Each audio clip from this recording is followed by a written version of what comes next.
ভারতের প্রাচীন কাহিনীগুলি কেবল ইতিহাসের দর্পণ নয়, মানুষের আত্মার গভীরতাকেও প্রকাশ করে। এই কাহিনীগুলিতে দেব ও দানব, ঋষি ও রাজা, ধর্ম ও অধর্ম, ভোগ ও ত্যাগ সব একে অপরের সঙ্গে জড়িত। আর এই সব কাহিনীর মধ্যেই রয়েছে চন্দ্রবংশের মহাসম্রাট মহারাজ যয়াতির গাথা। জাতির নাম আসলেই মানুষের অন্তরে চলতে থাকা চিরন্তন দ্বন্দ্ব সামনে আসে, একদিকে ইন্দ্রিয়ের আকর্ষণ, ভোগের বাসনা, আর অন্যদিকে ধর্ম, সংযম ও বৈরাগ্যের ডাক। এই কারণেই যয়াতির কাহিনী কেবল প্রাচীন ভারতের ইতিহাস নয়, আজও প্রতিটি মানুষের জীবনের আয়না। যয়াতির জন্ম হয়েছিল চন্দ্রবংশে। তাঁর পিতা ছিলেন রাজা নহুষ। নহুষ একসময় মহাসম্রাট ছিলেন। তিনি এতই তেজস্বী ও প্রতাপী ছিলেন যে, যখন ইন্দ্রদেব দেবরাজের পদ থেকে সরে দাঁড়ালেন, তখন স্বর্গের সিংহাসন নহুষকে দেওয়া হল। কিছুদিন নহুষ ইন্দ্রাসনে বসে দেবতাদের উপর শাসন করেন। তাঁর তেজ এমন ছিল যে দেবতারাও তাঁকে প্রণাম করতেন। কিন্তু বৈভব ও ঐশ্বর্য মানুষকে খুব তাড়াতাড়ি মোহজালে বেঁধে ফেলে। নহুষের ক্ষেত্রেও তাই হল। স্বর্গের অপ্সরারা, বিশেষত ইন্দ্রাণী শচীর সৌন্দর্য তাঁর মনকে বিভ্রান্ত করে দিল। ঋষি ও দেবতারা এর বিরোধিতা করলেন, কিন্তু নহুষের অহংকার ক্রমেই বাড়তে লাগল। তিনি দেবগুরু বস্পতিকেও অপমান করলেন। অবশেষে ঋষি অগস্ত্য তাঁকে অভিশাপ দিলেন। হে নহুষ, তুমি অহংকারবশে অধর্মপথে চলছ। যাও, তুমি পতনের দিকে ধাবিত হও। অভিশাপে নহুষ স্বর্গ থেকে পতিত হয়ে সাপরূপে পৃথিবীতে এসে পড়লেন। নহুষের এই পতন তাঁদের বংশের জন্য ছিল বড় আঘাত। কিন্তু বংশপরম্পরা এগিয়ে নিতে তাঁর পুত্র যয়াতি এগিয়ে এলেন। শৈশব থেকেই যয়াতি ছিলেন অসাধারণ। তিনি রূপবান, তেজস্বী, শাস্ত্রজ্ঞ ও যুদ্ধকুশলী ছিলেন। তরুণ যয়াতির মুখচ্ছবি ছিল চাঁদের মতো উজ্জ্বল। তার বাক্য ছিল মধুর, দৃষ্টি ছিল গুরুগম্ভীর। তিনি দরবারে ব্রাহ্মণ ও বিদ্বানদের বিশেষ সম্মান দিতেন। যজ্ঞ, দান ও ধর্মকর্মে তিনি সদা অগ্রগণ্য ছিলেন। কিন্তু তার মধ্যে আরেকটি প্রবৃত্তিও ছিল, ভোগের আকাঙ্ক্ষা। ঐশ্বর্য, বিলাসিতা ও সুন্দরী নারীর আকর্ষণও তাঁকে টানত। এই কারণেই তাঁর জীবন পরবর্তীতে ধর্ম ও কাম, এই দুইয়ের দ্বন্দ্বের প্রতীক হয়ে ওঠে। এরপর কাহিনী মোড় নেয় দেবযানী ও শর্মিষ্ঠার দিকে। দেবযানী ছিলেন মহর্ষি শুক্রাচার্যের কন্যা। শুক্রাচার্য ছিলেন অসুরদের গুরু। তাঁর জ্ঞান এত প্রবল ছিল যে দেবতারাও তাঁকে ভয় করত। তিনি ছিলেন সংজীবনী বিদ্যার অধিকারী। অসুরেরা যখনই দেবতাদের কাছে পরাজিত হতো, শুক্রাচার্য তাঁদের পুনরুজ্জীবিত করে দিতেন। এজন্য দেবতারা বারবার অসুরদের কাছে হেরে যেত। এমন মহাত্মার কন্যা হওয়ার কারণে দেবযানীর মধ্যে অহংকার ছিল। তিনি সুন্দরী ছিলেন, তবে স্বভাবে একগুঁয়ে ও গর্বিত। শর্মিষ্ঠা ছিলেন অসুররাজ বৃষপ্পার কন্যা। তিনি ছিলেন রূপবতী, চঞ্চল ও গর্বিত।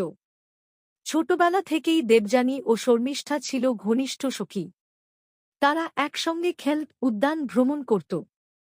একদিন তারা সখীদের নিয়ে উদ্যানের পুকুরে জলক্রীড়া করছিল। খেলার ছলে তাদের মধ্যে তর্কবিতর্ক শুরু হল। ক্রোধে শর্মিষ্ঠা দেবযানীকে ধাক্কা দিয়ে ফেলে দিল। দেবযানী গিয়ে গভীর কুজোতে পড়ে গেল। সেই সময় সেখানে মহারাজ যয়াতি এসে উপস্থিত হলেন। তিনি কুয়োর ভেতর তাকিয়ে দেখলেন, এক সুন্দরী কন্যা সাহায্যের জন্য ডাকছে। দয়াবশত যয়াতি তাঁকে উদ্ধার করলেন। এই অপমান সহ্য করতে না পেরে দেবযানী কাঁদতে কাঁদতে পিতার কাছে গিয়ে ঘটনা জানালেন। শুক্রাচার্য বৃষপ্পাকে ডেকে বললেন, তোমার কন্যা যদি আমার কন্যার কাছে ক্ষমা না চায় এবং তার দাসী না হয়, তবে আমি তোমাকে অভিশাপ দেব। বৃষপ্পা বাধ্য হয়ে তাঁর কন্যা শর্মিষ্ঠাকে দেবযানীর দাসী করে দিলেন। কিছুদিন পর দেবযানী বিবাহযোগ্য হলে তার বিয়ে হল মহারাজ যয়াতির সঙ্গে। এই বিয়ের পেছনে কেবল প্রেম নয়, রাজনীতি ছিল। দেবযানী ছিলেন অসুরগুরুর কন্যা। তাঁর সঙ্গে বিবাহ করে যয়াতি চন্দ্রবংশ ও অসুরগুরুর মধ্যে সম্পর্ক দৃঢ় করলেন। দেবযানী যখন রাজপ্রাসাদে এলেন, তখন তাঁর সঙ্গে শর্মিষ্ঠাও দাসী রূপে এল। রাজকুমারী হয়েও শর্মিষ্ঠা দাসী হলেন, কিন্তু তার আত্মসম্মান অটুট রইল। তার সৌন্দর্য ও প্রজ্ঞা ছিল অতুলনীয়। ধীরে ধীরে জয়াতির সঙ্গে তার আলাপ হল। প্রথমে জয়াতি দ্বিধায় ছিলেন, কিন্তু শর্মিষ্ঠা তাঁকে বললেন, রাজন, ক্ষত্রিয়ের কর্তব্য কেবল রাজ্যশাসন নয়, বংশধারা চালিয়ে যাওয়াও। আমি দাসী হয়েছি বটে, কিন্তু আমি নারীও বটে। আমি সন্তান চাই। এতে কোনো অধর্ম নেই। শর্মিষ্ঠার সৌন্দর্য ও যুক্তিতে জয়াতি মুগ্ধ হলেন। তাঁদের মধ্যে সম্পর্ক গড়ে উঠল। এই সম্পর্ক থেকে শর্মিষ্ঠার ৩ পুত্র জন্ম নিল।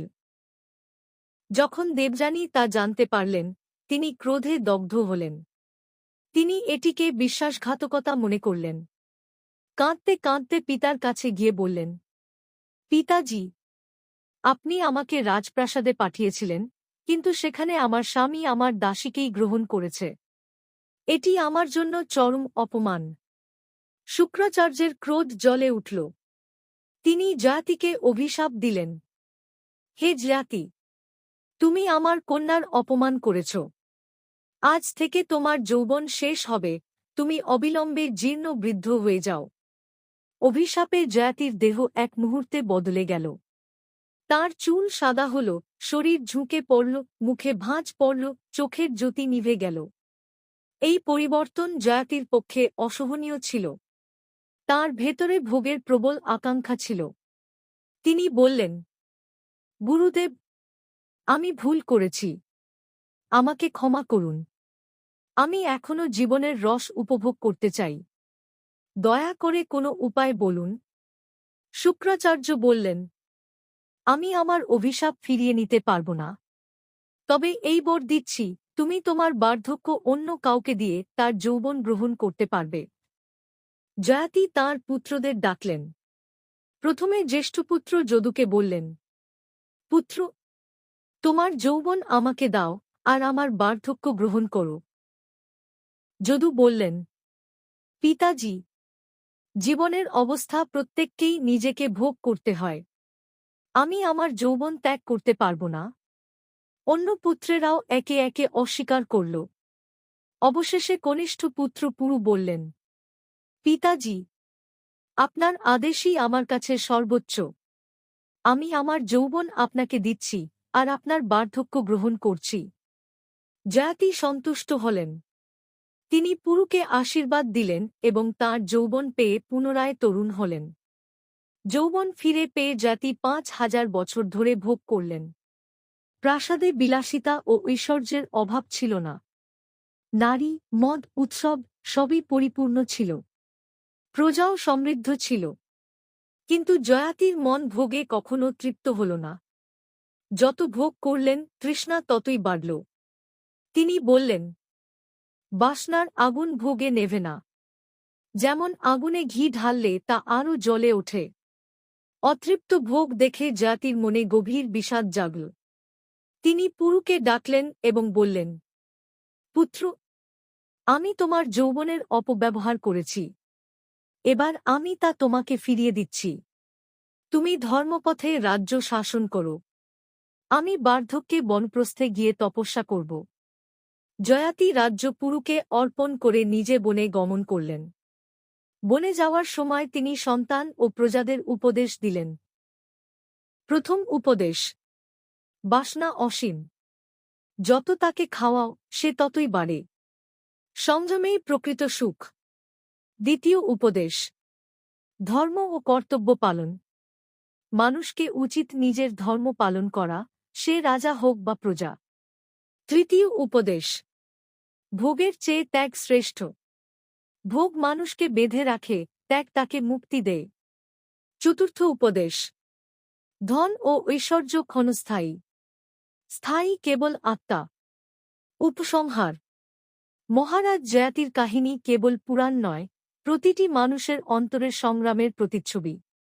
একদিকে বাসনা ও ভোগের লালসা, অন্যদিকে ধর্ম ও সংযমের আহ্বান।